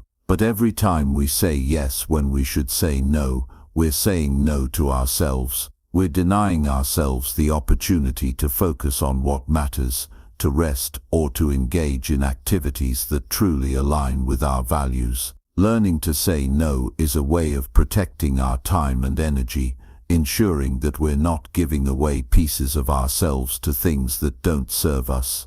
The key to saying no with confidence is understanding that it's a choice, not a burden. It's about recognizing that you have control over how you spend your time and what you agree to. When you say no, you're making an intentional decision to honor your priorities and your well-being. It's not about being confrontational or dismissive. It's about asserting your boundaries in a healthy, respectful way. You can say no without explanation or guilt, and that's something that takes practice. The more you do it, the easier it becomes. A simple way to approach saying no is to recognize that it doesn't require a lengthy explanation. Often, when we're afraid to say no, we feel the need to justify our decision, to offer excuses or elaborate on why we can't comply. But the truth is, you don't owe anyone a lengthy explanation for your decisions. A simple "I can't" or "I'm unable to" is enough. You don't need to apologize for putting your needs first. Remember, it's not about being selfish, it's about being clear and honest with your time and energy. It's also helpful to recognize that saying no doesn't mean you're rejecting the person. You can say no to a request without rejecting the person who made it. You can remain supportive and respectful while still asserting your boundaries. If someone asks you to take on a responsibility or attend an event that you don't have the capacity for, a polite, firm no is enough. You can still express appreciation for the invitation or request, but you don't have to agree to everything that's asked of you. The fear of missing out can be another barrier to saying no. We worry that by turning down an invitation or opportunity, we might miss something important or exciting. But the truth is, saying no to one thing often opens up the space for something much more aligned with your true goals and values. When you say no, you make room for things that are truly meaningful. You allow yourself the freedom to focus on what's important to you, without the distractions or obligations that can pull you away from your priorities. There's also a tendency to feel that saying no is a sign of weakness, but it's the opposite. It takes strength and courage to establish boundaries and stand firm in your decisions. Saying no is not a sign that you lack compassion or care for others. It's a sign that you care enough about yourself to protect your time and energy. People will respect you more when you can confidently say no. It shows that you have self-respect and that you're not willing to overextend yourself just to please others. As you practice saying no, you may notice that others begin to respect your boundaries more as well. Setting clear limits sends the message that you value yourself, and that makes others more likely to value you too. Over time, you'll find that people start to understand and even expect that you won't always say yes. And that's okay. It's a healthy part of establishing respect in your relationships. You're not responsible for other people's reactions to your boundaries. What matters is that you're respecting yourself and taking care of your own needs. If you struggle with the guilt of saying no, it might help to reframe your perspective. Instead of viewing a no as something negative or confrontational, try to see it as an act of self-care. When you say no to something that isn't right for you, you're giving yourself the gift of space, clarity, and peace. You're creating the room to focus on what truly matters, to prioritize your own needs, and to make room for the opportunities that align with your true purpose. Remember that it's okay to say no. It's a powerful, necessary tool for protecting your time, your energy, and your well-being. Every time you say no, you're asserting your boundaries, reinforcing your self-respect, and choosing to live life on your own terms. And over time, the more you practice saying no, the easier it becomes to embrace your own needs and to set the kind of boundaries that support your healthiest, most fulfilled life. Chapter 13. The Smart Way to Speak Less in Texts and Emails. In today's world, communication has shifted in ways that were once hard to imagine. With the advent of texting, instant messaging, and emails, we find ourselves in a constant flow of written communication. At first glance, it seems like a more convenient way to stay connected, quick, efficient, and often less intrusive. But when you think about it, these texts and emails can often become overwhelming. They leave us feeling like we're always on and rarely have space to breathe. The idea of cutting back on words, being more direct and purposeful, can help regain control of this fast-paced communication landscape. A simple rule to remember is that less is more. If you've ever been in the position where you send a message and it gets lost in a sea of unnecessary details, you know the frustration. It happens all the time. We feel the need to explain everything in detail, to make sure the other person understands every nuance, every little context, thinking that the more we say, the clearer the message will be. But in truth, the opposite is often true. The more words you add, the more you risk diluting the message and overwhelming the recipient. One of the most effective ways to communicate clearly and efficiently is by getting straight to the point. Think of it as a filter. Before you type out that text or email, take a moment to assess whether every word serves a purpose. Is this information necessary for the recipient to understand what you're trying to convey? Does it add value, or does it just take up space? A lot of times, we fall into the habit of adding fluff because we're either trying to soften a message or we're not sure exactly what we want to say, so we end up saying too much. To start communicating with more precision, begin by asking yourself one simple question before sending any text or email. What's the core of this message? If you can't immediately articulate the core message, chances are it's not clear to you either. In that case, take a step back and refine it. Instead of trying to explain every little detail or every possible angle, focus on the most important point. This is especially helpful in professional settings where clarity is essential. People are busy. They don't have the time to read through long, rambling messages. They just want the essential information, and they want it fast. Being concise doesn't mean being abrupt or rude. It's about making sure that you're only including what's truly relevant and necessary. A good rule of thumb is to ask, if I were the person receiving this, what would be the one thing I absolutely needed to know? That's the essence of the message. Everything else can be cut out. If there's a bit of context that's needed, sure, include it. But don't overdo it. Don't feel like you need to explain everything in order for it to make sense.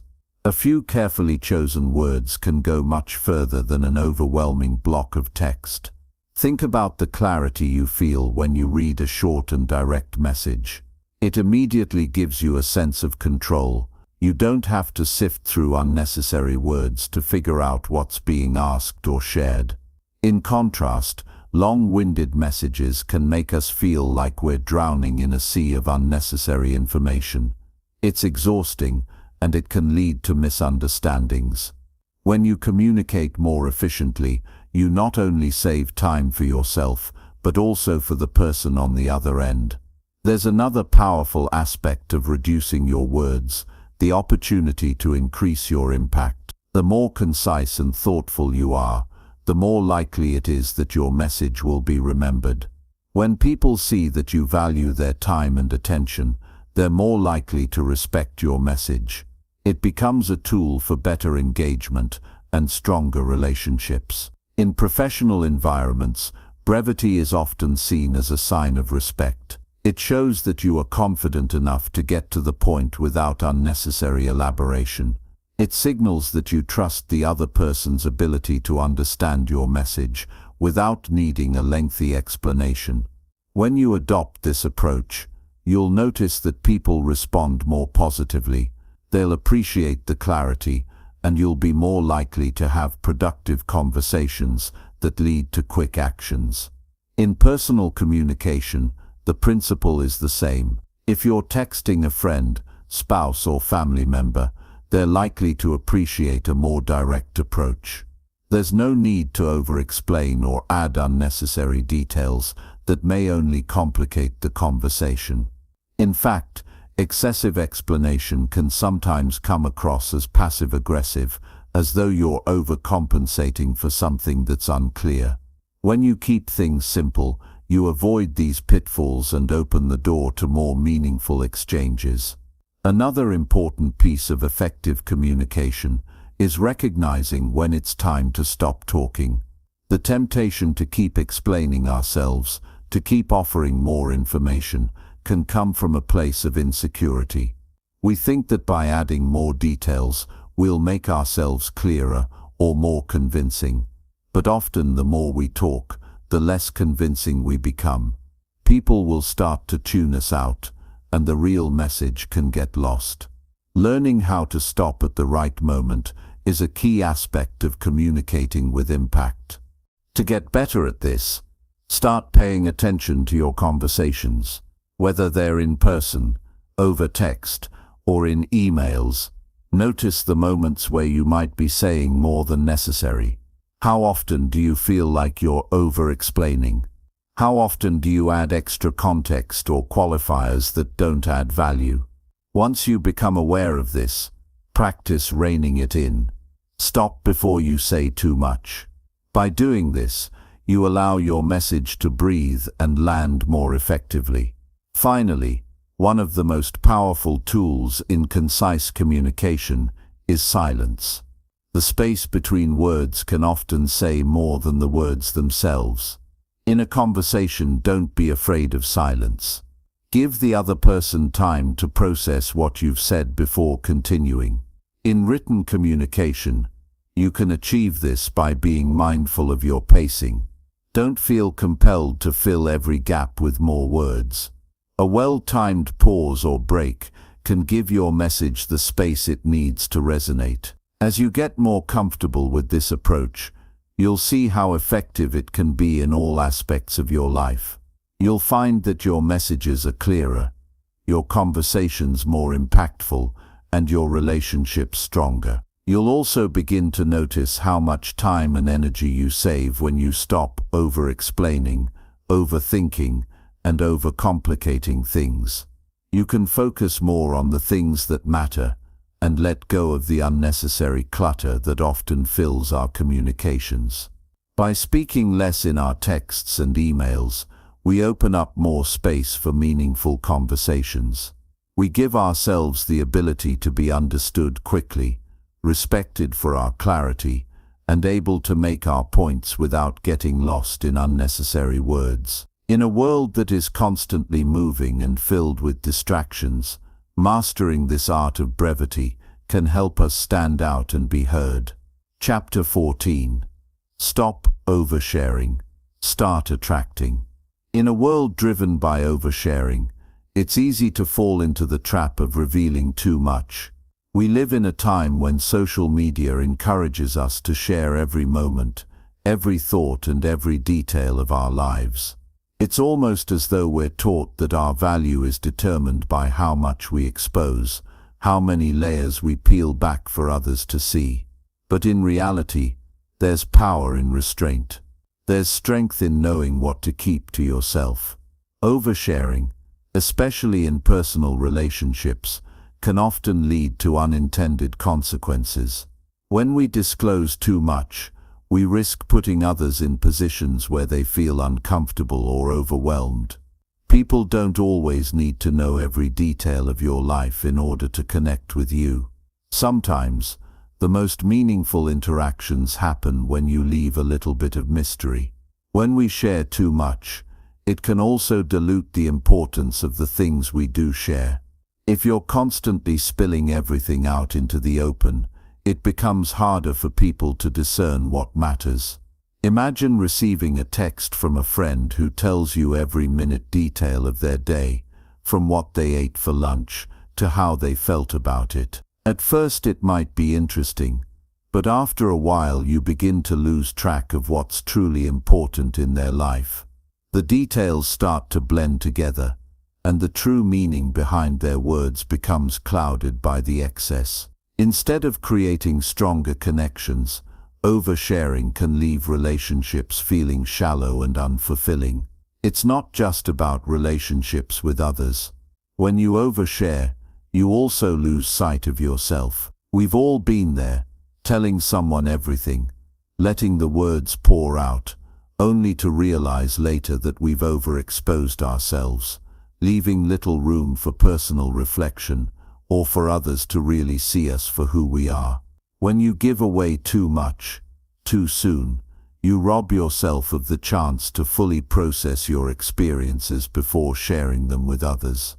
You might feel an initial sense of relief or validation after revealing personal details, but that momentary satisfaction is fleeting. What you gain in attention or sympathy, you may lose in respect or understanding. We need to redefine what it means to be authentic. Authenticity isn't about sharing every detail of your life. It's about being true to yourself and allowing others to see the parts of you that matter. The power of keeping things to yourself comes from being discerning about when and what to share. It's about allowing the most meaningful moments to shine, without oversaturating the conversation with everything you've been thinking, feeling, or experiencing. You also have to recognize that oversharing can sometimes be a defense mechanism.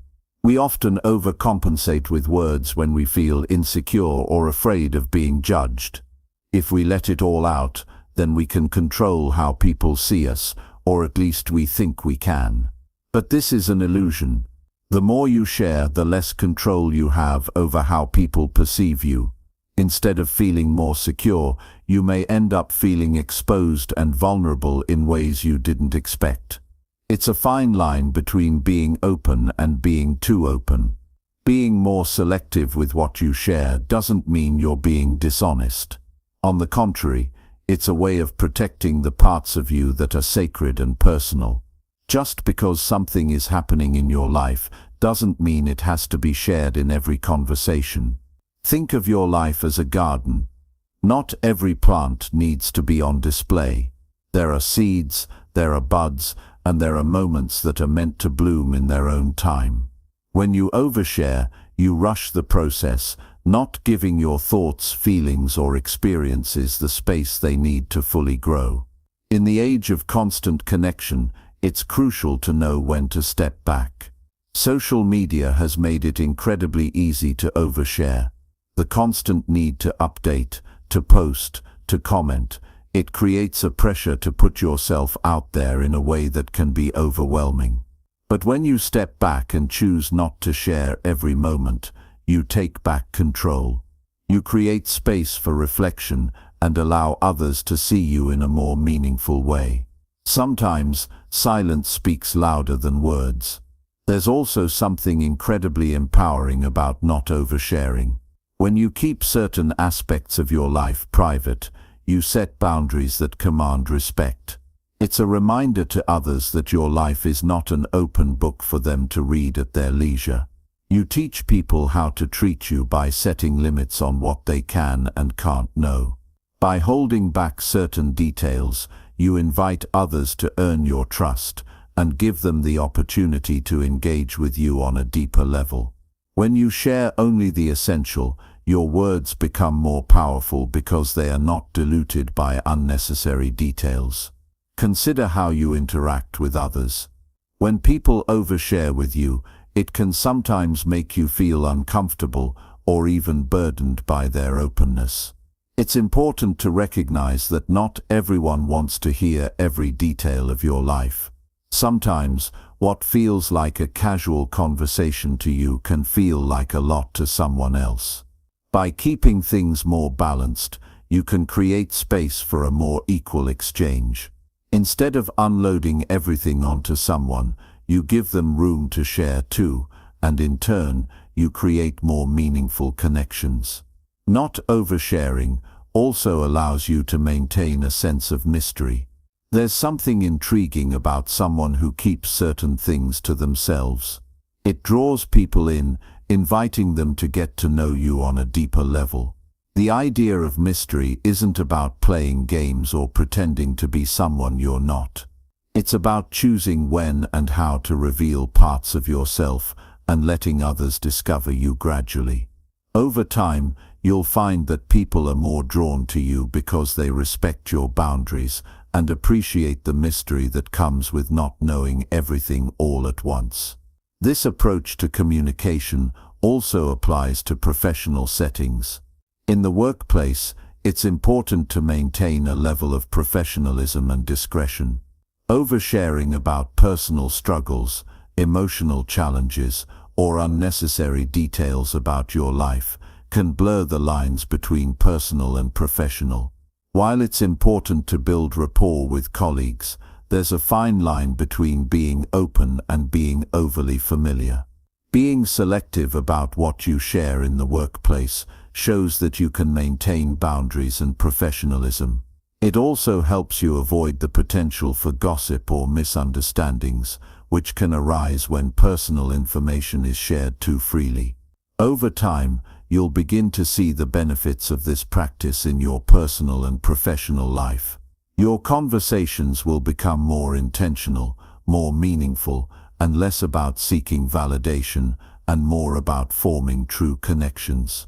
The effort to stop oversharing may feel difficult at first, especially if you're used to expressing every thought, but it will soon feel natural. With time, you'll recognize that the less you reveal, the more you have to offer in terms of quality connections.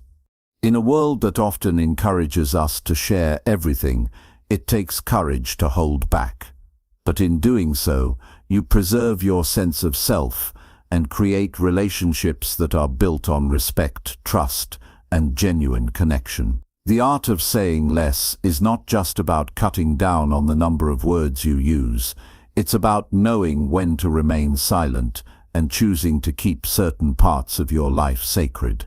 It's a powerful tool that can help you attract the right people, maintain your integrity, and find deeper fulfillment in the connections you choose to make. Chapter 15. How to speak less in meetings but sound smarter. In meetings, there's often an unspoken pressure to speak up, to say something, to fill the silence with your thoughts. It's a natural impulse. We all want to be heard and to contribute. But if we aren't careful, this drive to speak can end up doing more harm than good. Sometimes, It's not about how much you say, but how effectively you communicate. The art of speaking less in meetings is something many people overlook, yet it can set you apart in the most profound way. First, it's important to understand why speaking less can actually make you sound smarter. When we talk too much in a meeting, it's easy to come across as unsure or overcompensating. People might feel that you're trying to fill gaps or validate your presence. But when you speak less, when you say only what's necessary, it often comes across as more confident, more thoughtful, and more deliberate. It shows that you value the time and attention of others, that you know how to get to the point without rambling, and that you understand the importance of brevity. People often forget that meetings are not about performing for others, they're about collaboration, problem solving, and moving things forward. The more we talk, the more we risk derailing these objectives. We might find ourselves repeating ideas that have already been covered, elaborating unnecessarily on points that don't add value, or simply taking up space without contributing anything of substance. Each time we do this, we lose the focus of the group, and our credibility begins to slip away. Instead of filling the air with unnecessary words, take a step back and listen. The key to speaking less in meetings is first learning how to listen better. Often people talk over each other or speak without fully understanding the context.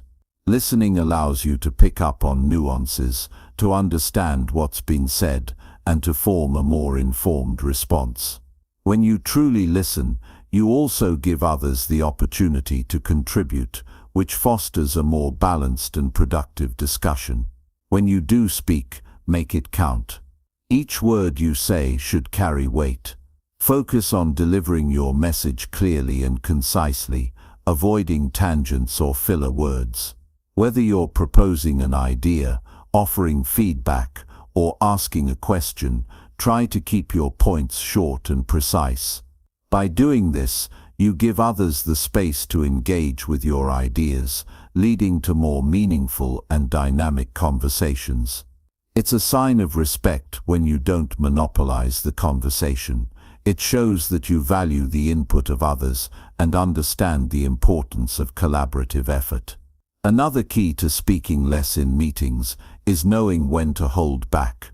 Sometimes we feel the urge to respond immediately to everything that's said, to prove that we're paying attention, or to add our perspective to every point. But it's important to recognize that not everything requires a response. There's power in silence. By pausing before speaking, you give yourself a moment to reflect, to decide whether your contribution will truly add value, or if it's better to let others take the lead. This doesn't mean being passive or disengaged. It means being strategic about when and how you speak. As you practice speaking less, you'll start to notice a shift in how others perceive you. People will begin to respect you for your clarity, your thoughtfulness, and your ability to stay on point. They'll see that you're someone who understands the importance of making your words count, and that you're not just speaking for the sake of being heard. This can lead to greater influence within the group, as your contributions will be more likely to be valued and remembered. Of course, speaking less doesn't mean saying nothing. There will always be moments when your input is essential, when your expertise or perspective is needed to move the discussion forward. But those moments will stand out more if you've built a reputation for speaking thoughtfully and sparingly. People will be more inclined to listen to you when you speak, because they'll trust that what you say has substance, rather than just being another voice in the crowd. In some meetings, particularly those with a lot of people, it's easy to fall into the trap of trying to stand out or get noticed. But the more you talk in these situations, the more you risk blending in with the noise. It's far more effective to be strategic about when you speak. Make sure your words are aligned with the purpose of the meeting and contribute to its goals. When you speak only when it's necessary and relevant, people will begin to look to you for direction because they know that when you speak, it's with purpose. There's also something incredibly powerful about saying less in meetings because it forces you to refine your ideas before presenting them. The more you talk, the less you think about the quality of your words. But when you hold back, you're forced to focus on clarity and precision. You can't afford to waste time with unnecessary explanations or ramblings. This discipline can help you become a clearer, more persuasive communicator overall.